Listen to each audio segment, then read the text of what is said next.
잡힌 신앙. 그 중에 알기 어려운 것이 들어 있으니 무식한 자들과 구세지 못한 자들이 다른 성경과 같이 그것도 억지로 풀다가 스스로 멸망에 이르느니라. 베드로후서 3장 16절. 사실 신앙의 노정에서 우리는 올바른 진리의 교훈에 굳게 서야만 하고 성경을 바로 알고 깨닫기 위해서는 성령의 조명이 필요하다.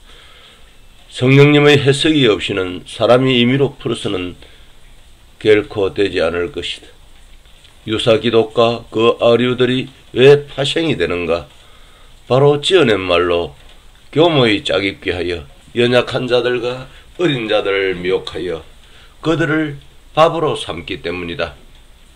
한마디로 그들의 이익을 위하여 성도들을 기만한다는 말이다. 잘못된 교훈이나 전통 등이 이에 가세하며 믿음을 가장한 미신도 성행하고 있다. 수많은 사이비 짝퉁 기독교가 난무하는 이때 정신을 바짝 차리지 아니하면 그만 그들의 관계에 빠져서 모든 것을 잃고 만다. 그 폐해는 지대하여 영육간에 심대한 타격을 입게 되며 한번 빠지면 저도 모르게 늪이나 진창처럼 점점 깊이 빠져들어 헤어날 수가 없게 되고 올바른 분별력이나 판단력의 결례로 껄똘이가 되어 시키면 시키는 대로 하는 수동행 내지 피동행 인간이 되고 마는 것이다. 왜 유사 사입이 짝퉁이 만연하는가? 바로 성경의 해석을 잘못하는 데서 오는 결과요. 그것을 따라가는 사람들의 집단이 모여서 당을 만드니 그게 바로 불건전한 단체가 되고 마는 것이다.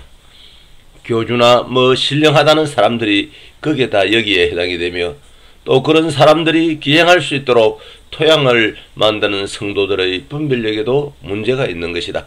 참으로 많은 문제가 파생되어 넘어지게 하는 일들로 인해 하가 미치며 성도들의 신앙 여정에 좋지 않은 영향을 미치고 있는 것이다.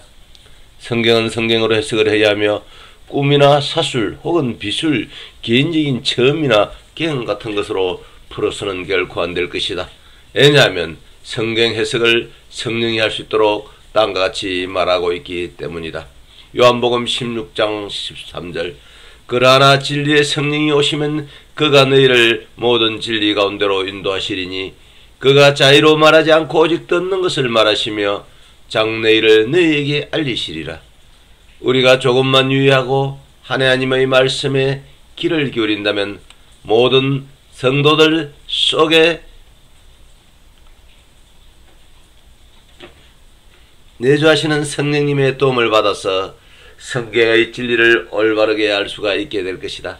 물론 건전하고 올바른 교회나 단체에 나가서 신앙 성장을 도모하는 것도 신앙의 내적인 성숙에 크게 도움이 될 것이다.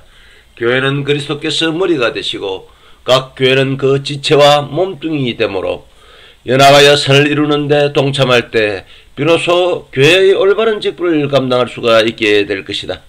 문제는 유사와 진짜, 옥석을 어떻게 가려낼 수가 있는가 하는 것인데 두 가지 방법이 있는 바 하나는 유다스를 통독하여 진리의 성령님의 도움을 받는 방법이요 하나는 그들의 행위를 판단하는 것이다. 언행일치가 되지 않을 때 틀림없이 그는 신실하지 못하며 짝퉁일 가능성이 농후하다. 따라서 우리는 건전한 교리와 올바른 교훈에 굳게 서기 위하여 주야로 성경을 묵상하며 하나님의 뜻을 구하는 일에 매진해야 할 것이다. 특히 자로나 우로 치우치지 않는 균형 잡힌 감각을 유지하고 보존하는 일도 중요하며 그러기 위해서는 성령님의 도우심을 구해야 할 것이다.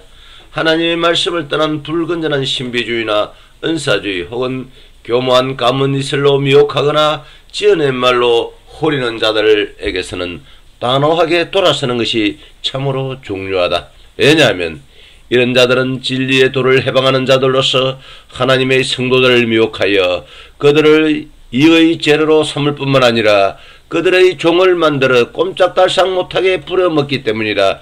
성경은 절대로 억지로 풀어서는 되지 않을 것이다. 바른 진리의 교훈을 깨닫기 위해서는 성령님의 감화와 감동이 필요하고 성경을 읽고 묵상할 때 하나님께서 잘 알 수 있도록 깨닫게 해 주실 것이다.